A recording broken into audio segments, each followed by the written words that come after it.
Tobacco free youth campaign 2.0 के राज्य स्तरीय शुभारंभ समारोह के अवसर पर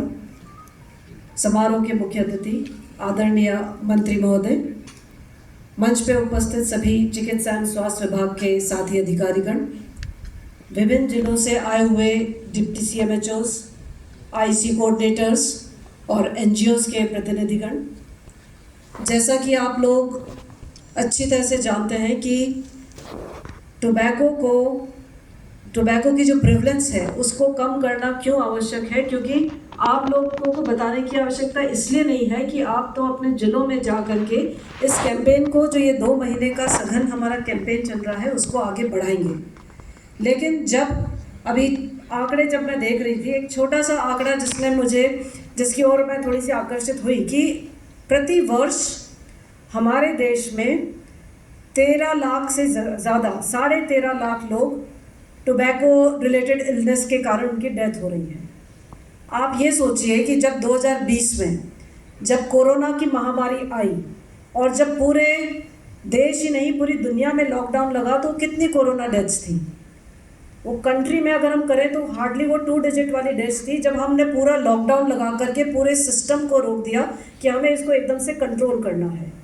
जब हम केवल 2 डिजिट वाली डेथ्स के लिए हम इतने अवेयर हो सकते हैं, तो जहां हमारी कंट्री में 13.5 लाख लोग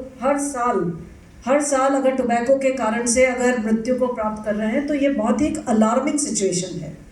अलार्मिंग इसलिए भी हो जाता है कि जब हम देखते हैं,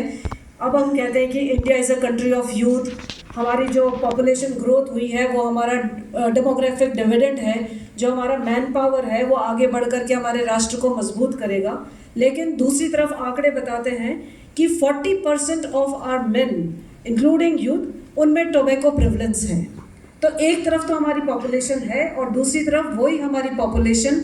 टोबैको से जो भी ग्रसित बीमारियों से भी पीड़ित है, अगर नहीं है तो बहुत जल्दी हो जाएंगे, क्योंकि जिस तरह से प्रेवलेंस बढ़ रहा है। और आजकल टोबैको केवल बीड़ी और सिगरेट और लिमिटेड नहीं होकर आजकल जिस तरह के वो नए प्रचलन बढ़े हैं, हुक्काज को लेकर के, इलेक्ट्रॉनिक सिगरेट को लेकर के,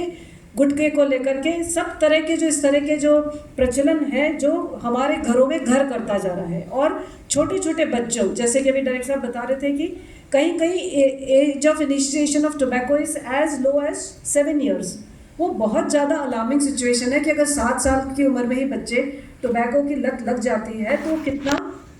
बुरा उस फैमिली के लिए होगा, कितना बुरा हमारी पूरी सोसाइटी के लिए और कंट्री के लिए होगा। तो ये एक बहुत, जिसको कहना चाहिए कि इम्पॉर्टेंट जंक्चर पे हम लोग खड़े हुए हैं। एक तरफ सस्टेनेबल डेवलपमेंट गोल्स के तहत हम लोगों का टारगेट है कि हम इस प्रेवलेंस को अभी जो हमारी 24% है घटा करके हम 16% 17% पे लेकर आए। लेकिन 17% ही क्यों, हम लोग तो कोशिश करेंगे कि इसको हम 0 पे लेकर के आए, क्योंकि कोई ऐसी चीज़ जो हमारी आदतों के कारण हमारी ही जान ले रही है, हमारे ही लोगों में कैंसर इतना बढ़ रहा है, और कैंसर किसी को हो जाता है तो हम सभी जानते हैं कि उसकी और उसके परिवार की ज़िंदगी कितनी बदतर हो जाती है। तो हम लोग जो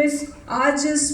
सभागार में उपस्थित हुए हैं, ये पूरे स्टेट की, जो इसको कहना चाहिए, जिम्मेदारी लेकर के आने वाला जो हमारा 2 महीने का समय है, इसको हम एक रूटीन में नहीं बिताएं। जो हमारी ग्राम पंचायत की लेवल की एक्टिविटीज़ है, जो हमारी IC की एक्टिविटीज़ है, सोशल मीडिया की एक्टिविटीज़ है, स्कूल में एंटी टोबैको कैंपेन की जो एक्टिविटीज़ है, यूथ में जाकर के जो करनी है, कोटपा एक्ट के लागू होने के लिए पुलिस से जो सहायता चाहिए, वो एक पूरा यूनाइटेड एफर्ट करके हम हमारे इस कैंपेन को हम आगे बढ़ाएं। मुझे बताया गया कि पिछले साल हमारा प्रदेश इस वाले कैंपेन में पूरे देश में नंबर 1 पर था, और मुझे पूरी आशा है कि आप सभी लोगों के सहयोग से, माननीय मंत्री महोदय के मार्गदर्शन पे, हम हमारी वो नंबर 1 पोजीशन को कायम रखेंगे। मैं अधिक समय नहीं रहूँगी, आप सभी लोगों को मैं शुभकामनाएं देती हूँ, और एज अ टीम हम राजस्थान को टोबैको मुक्त करेंगे, ये मेरा पूरा विश्वास है। बहुत बहुत धन्यवाद। जय हिंद।